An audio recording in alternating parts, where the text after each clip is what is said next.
Hello friends, welcome to Book Hive Educators. दोस्तों, recently Afghanistan में जो हिंदूज़ और सिख्स माइनॉरिटीज़ हैं उनके ऊपर काफ़ी सारे अटैक्स हो रहे हैं। तो इंडिया ने एक सॉल्यूशन प्रोवाइड किया है। जैसे कि दोस्तों, ये सिख हैं, एक इनका नाम है निदान सिख सचदेवा। ये अफ़गानिस्तान के सिख हैं। ये अफ़गानिस्तान से इंडिया में ऑलरेडी आ चुके थे 1990 में, क्योंकि वहाँ पे ऑलरेडी जो वॉर चल रहे थे, सिचुएशन सही नहीं थी। लेकिन ये बीच बीच में जाते रहते थे वहाँ पे। तो इनको किडनैप कर लिया गया था जब ये अभी रिसेंटली पिछले महीने गए थे। अब इनको छोड़ भी दिया गया है। लेकिन दोस्तों, जिस दिन इनको छोड़ा उसके अगले ही दिन एक सिख बच्ची को किडनैप कर लिया गया है। और जिसके पिताजी दोस्तों ऑलरेडी इसी साल मार्च में जो वहाँ पे अटैक हुआ था सिख टेंपल पे, उसमें मारे गए हैं। तो उस बच्ची को किडनैप कर लिया गया है। तो इस वीडियो में दोस्तों हम लोग यही देखेंगे कि इंडिया ने क्या सॉल्यूशन दिया है। वहाँ के ऑफिशियल्स जो हैं, अफगानिस्तान ऑफिशियल्स, उनका क्या रिएक्शन है। उन्होंने अनऑफिशियली दिया है स्टेटमेंट इस सॉल्यूशन पे। वहाँ पे जो माइनॉरिटीज़ हैं उनका स्टेटस क्या है, और वो फाइनली उनके दिल में क्या इच्छा, वो क्या चाहते हैं, किस तरह से इसको सॉल्व किया जा सके। तो इंडियन गवर्नमेंट ने कहा है, इंडिया ने जो अभी रिसेंटली CAA जो सिटीजनशिप अमेंडमेंट एक्ट जो पिछले साल जो लॉन्च किया है, उसके अंतर्गत ये जितने भी माइनॉरिटीज़ हैं वो यहाँ पर आके इंडिया में रह सकते हैं। तो पहले हम लोग देखते हैं दोस्तों इस न्यूज़ का कॉन्टेक्स्ट क्या है। इंडियन गवर्नमेंट ने कहा है कि इंडियन गवर्नमेंट जो माइनॉरिटीज़ है अफगानिस्तान में, हिंदू और सिख माइनॉरिटीज़, उनको वीज़ा देने का जो प्रोसेस है उसको स्पीड अप कर देगी, ताकि वो जो है वो यहाँ पर आके इंडिया में लॉन्ग टर्म के लिए रह सकें। क्योंकि उनकी जो नंबर्स हैं, उनका जो कम्युनिटी है वो काफ़ी कम हो चुकी है, क्योंकि कई दशकों से उनके ऊपर अत्याचार किया जा रहा है, उनको मारा जा रहा है।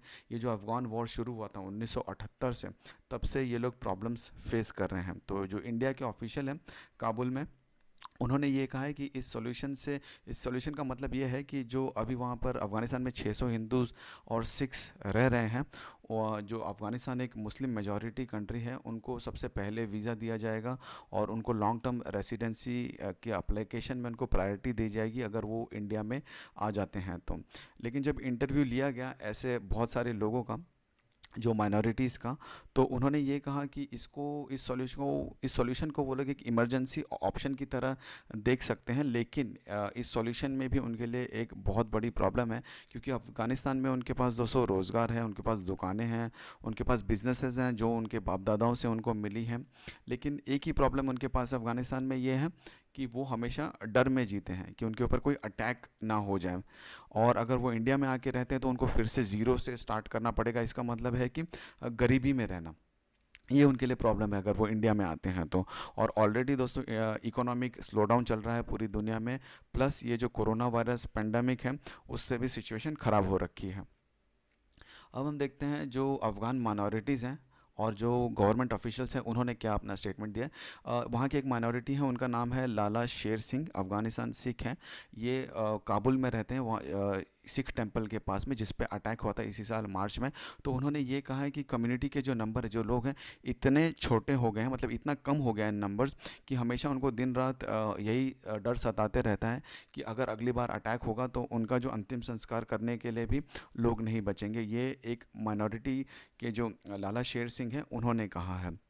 उन्होंने ये भी कहा है कि अगर वो अफ़गानिस्तान में रहते हैं तो क्योंकि वो हिंदू और सिख हैं तो इसलिए उनको मार दिया जाएगा, और अगर वो इंडिया में आते हैं तो वो गरीबी से मर जाएंगे। उन्होंने कहा है कि उन्होंने अपनी सारी ज़िंदगी अफ़गानिस्तान में बिताई है, और जो जो मंदिर है अफ़गानिस्तान में काबुल में, आ, उसके नेबरहुड में बिताई है। तो अगर उनके पास कभी पैसे ख़त्म हो जाते हैं, कभी कोई प्रॉब्लम आती है, तो उनके जो दोस्त हैं, रिश्तेदार हैं, उनको खाना दे देंगे, उनको पैसे दे देंगे, फ्री में दे देंगे। लेकिन अगर वो इंडिया में आते हैं तो उनको इस तरह की कोई भी मदद नहीं करेगा। अब हम देखते हैं दोस्तों ऑफिशियल्स ने क्या कहा है। तो ऑफिशियली अफ़गानिस्तान गवर्नमेंट ने इंडिया के इस ऑफ़र पे कोई भी स्टेटमेंट नहीं किया है। लेकिन जो एक सीनियर अफ़गान ऑफिशियल है, उन्होंने अपना नाम नहीं बताया, उन्होंने अनऑफिशियली ये कहा है कि जो अफ़गानिस्तान में दोस्तों पूरे ही देश में वायलेंस है, सारी ही जनता परेशान है वायलेंस से। लेकिन और अगर अफ़गानिस्तान गवर्नमेंट ने अगर सिर्फ हिंदू और सिख लोगों को सेफ्टी प्रोवाइड कर दी, तो जो अफ़गानिस्तान का जो रिलीजियस डाइवर्सिटी है उस पर क्वेश्चन मार्क खड़ा हो जाएगा। ऑफिशियल ने दोस्तों ये भी कहा कि ये जो इंडिया ने जो सॉल्यूशन दिया है, ये इंडिया ने अपनी वहाँ की जो जनता है उसको खुश करने के लिए दिया है, क्योंकि वहाँ की जो इंडिया की जो करंट गवर्नमेंट है, उसने इंडिया को जो सेकुलर और मल्टीकल्चरल जो फैब्रिक है इंडिया का, उससे दूर लेके गई है, और इंडिया को वो एक कम्प्लीटली एक हिंदू आइडेंटिटी दे रही है, और वो अपने आप को ऐसे प्रोजेक्ट कर रही है कि इंडिया के बाहर जितने भी माइनॉरिटीज़ पे जो भी अत्याचार हो रहा है, वो ये करंट गवर्नमेंट उनको बचा रही है, इस तरह से वो प्रोजेक्ट कर रही है।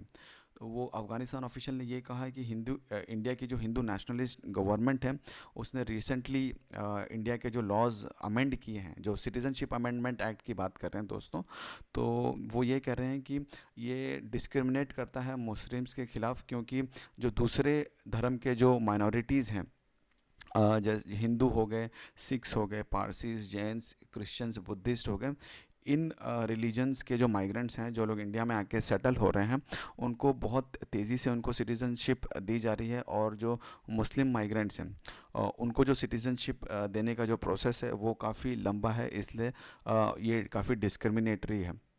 उन्होंने ये भी कहा कि इसी लॉ की वजह से दोस्तों मुस्लिम्स जो है वो इंडिया में अपने आप को सताया हुआ महसूस करते हैं, डिस्क्रिमिनेटेड फील करते हैं, जबकि मुस्लिम्स जो है वो पूरी दुनिया में सेकंड लार्जेस्ट रिलीजियस ग्रुप है क्रिश्चियनिटी के बाद में, प्लस ये पूरी दुनिया का 1/7 ऑफ पॉपुलेशन है जो मुस्लिम पॉपुलेशन है।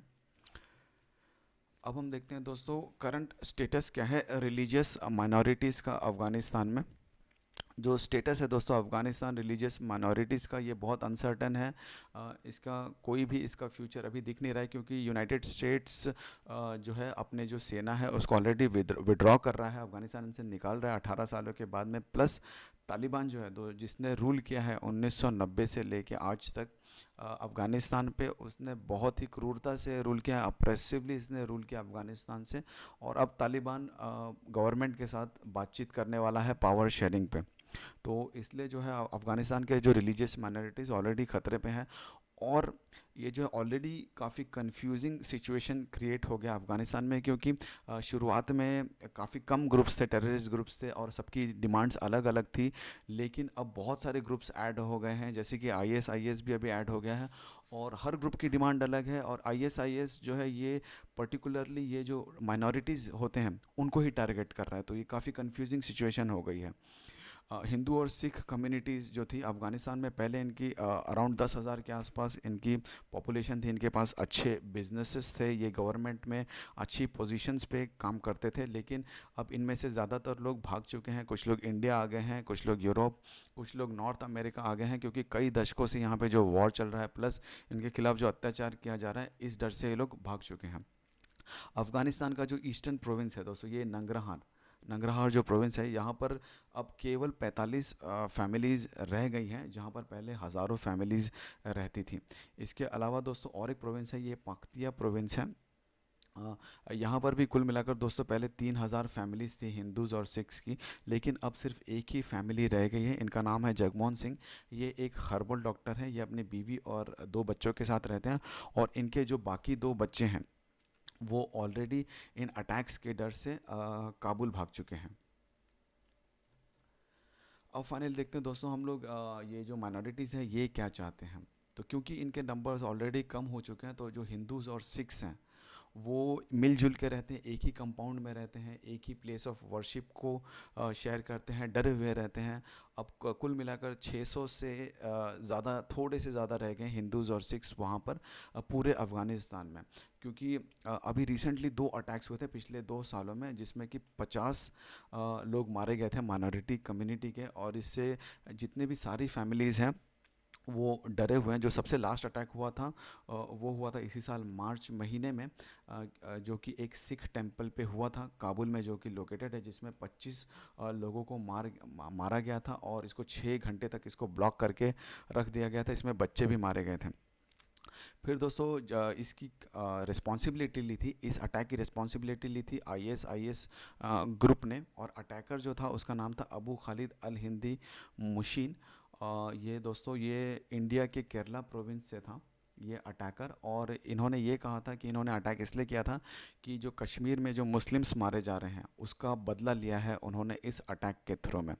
अटैक के बाद दोस्तों अफ़गान ऑफिशियल्स ने कहा था कि वो बहुत सारे सेफ्टी मेजर्स प्रोवाइड करेंगे कम्युनिटी को, लेकिन मिस्टर नरेंद्र सिंह खालसा जो कि कम्युनिटी के रिप्रेजेंटेटिव है अफ़गानिस्तान पार्लियामेंट में, उन्होंने कहा है कि उनको सिर्फ कुछ पुलिस ऑफिसर्स जो हैं वो एडिशनल उनके नंबर्स बढ़ा दिए गए एरिया में, इसके अलावा कोई भी ऐसा सपोर्ट नहीं मिला जिससे उनको कॉन्फिडेंस आ सके, जिससे कि वो लोग अपने आप को सेफ फील कर सकें। तो फाइनली जो अफ़गानिस्तान के सिख और हिंदू हैं वो क्या चाहते हैं वो हम लोग देखते हैं। वो कहते हैं कि इंडिया का ने जो ये सोल्यूशन दिया है लॉन्ग टर्म वीज़ा देने का, वो लोग तभी तक यूज़ करेंगे जब तक अफ़गानिस्तान में उनकी जो सिक्योरिटी सिचुएशन है वो ठीक ना हो जाए। जैसे ही अफ़गानिस्तान की सिचुएशन ठीक होती है वो वापस लौट जाएंगे अपने देश में। वो इंडिया को एक लाइफ बोट की तरह देखते हैं कि इमरजेंसी सिचुएशन में वो इंडिया में आ जाएंगे, लेकिन जैसे ही अफ़गानिस्तान में सिचुएशन ठीक होती है वो वहाँ पर लौट जाएंगे। इंडिया को वो एक लॉन्ग टर्म सोल्यूशन नहीं देखते। तो दोस्तों ये था आज का वीडियो, अगर आपको पसंद आया होगा तो प्लीज़ लाइक और शेयर करिएगा। कल हम हाजिर होंगे आपके सामने एक नए वीडियो के साथ में। Thank you very much.